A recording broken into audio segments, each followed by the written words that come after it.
नमस्कार दोस्तों, मैं हूं अमित कर्ण और आज हम लोग फिल्मों के बारे में नहीं बल्कि एक अलग मुद्दे के बारे में बात करने वाले हैं जिनका जिसका नाता रणवीर अलाहाबादिया से जुड़ा हुआ है।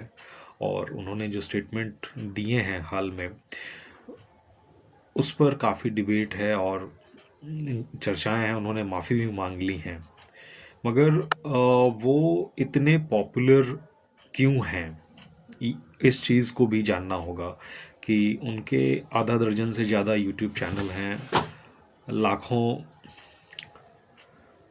फॉलोअर्स हैं उनके और सब्सक्राइबर हैं उन यूट्यूब चैनल के, और जो वो पॉडकास्ट करते हैं वो हो गए, राज शमानी हो गए, या इस तरह के जो और भी देश के टॉप मोस्ट यूट्यूबर और पॉडकास्टर्स हैं, उनके प्लेटफॉर्म पर बड़े बिजनेसमैन, स्पिरिचुअल गुरु, ज़्यादातर सफल पॉलिटिशियंस आते हैं और उन पर काफ़ी विस्तार में वो बातें करते हैं, रखते हैं। तो ऐसे यूट्यूबर और पॉडकास्टर के इंटरव्यूज़ इतने पॉपुलर क्यों होते हैं?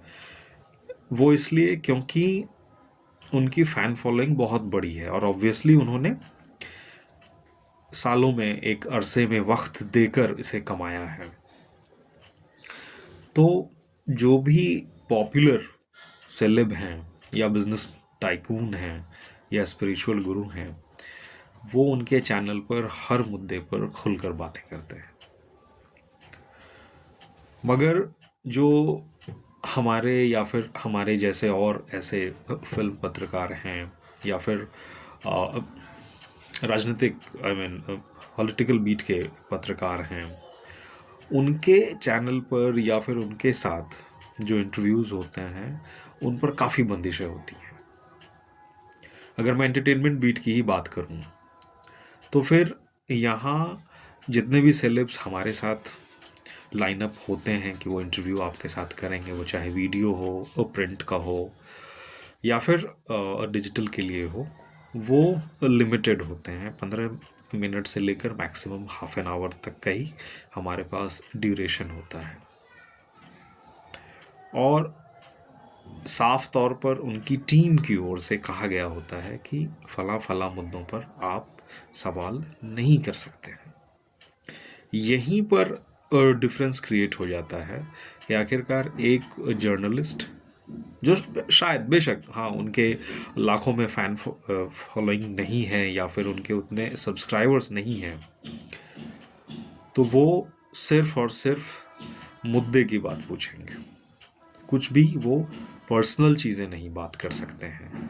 कुछ भी जो सेलिब्रिटी ने कभी पास्ट में उनके विवाद रहे हैं उन पर भी वो नहीं जा सकते हैं, चाहे कितने ही अच्छे फॉर्मल या इनफॉर्मल संबंध उस पत्रकार के संबंधित सेलिब्रिटी के साथ हों या ना हो।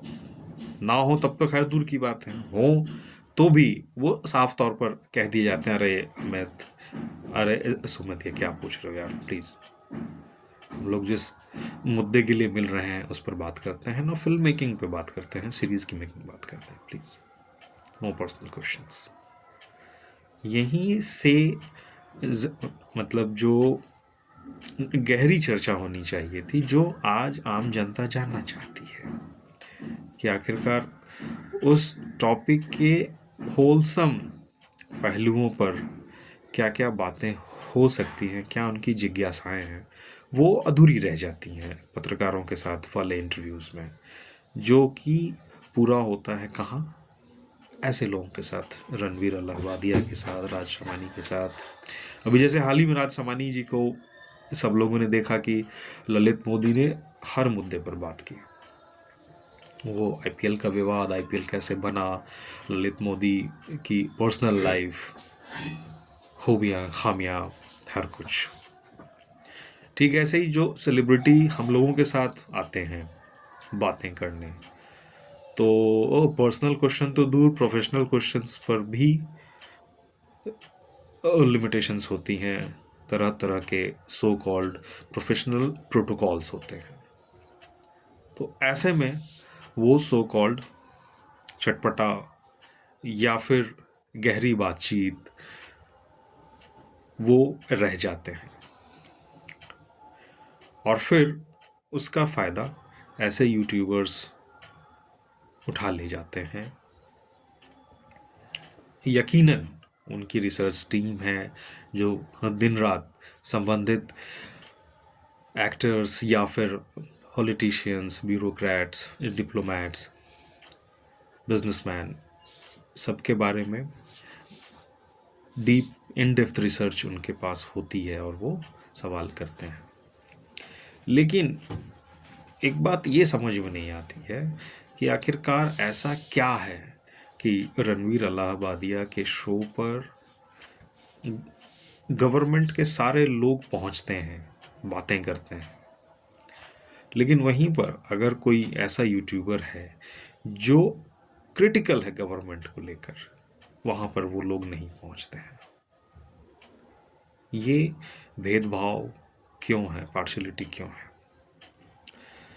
अब जो विवाद है रणवीर को लेकर कि आखिरकार रणवीर ने जो बातें कही वो उन्हें कही जानी चाहिए थी कि नहीं। ये बिल्कुल गलत है और इसके लिए उन्होंने माफ़ी भी मांगी है। लेकिन एक सवाल ये भी है कि आखिरकार ऐसे यूट्यूबर्स क्या सिस्टम स्पॉन्सर्ड पॉडकास्टर हैं, यूट्यूबर हैं, जिनको अनड्यू एडवांटेज दिया जाता है, पहुंचाया जा रहा है कि ये टॉप के 5 या 6 या 10 यूट्यूबर और पॉडकास्टर्स हैं और इनके चैनल पर तो हर किसी को पहुंचना ही है। मेरे ख्याल से इस बिहाइंड द सीन वाली बात पर या टॉपिक पर चर्चा शायद कभी ना हो और आम जनता कम ही समझ पाए कि आखिरकार वो खेल क्या है। अगेन, मैं शिकायती नहीं हूँ और न ही मुझे रणवीर से या फिर किसी से वैसी कोई जलन है और इसके चलते मैं वो बात कह रहा हूँ। मेरा सिर्फ इतना ही कहना है कि आखिरकार ऐसा अनड्यू एडवांटेज क्यों दिया जा रहा है, किसके द्वारा दिया जा रहा है और कैसे दिया जा रहा है, ये चीज़ भी आम जनता को पता लगनी चाहिए। शुक्रिया। जय हिंद।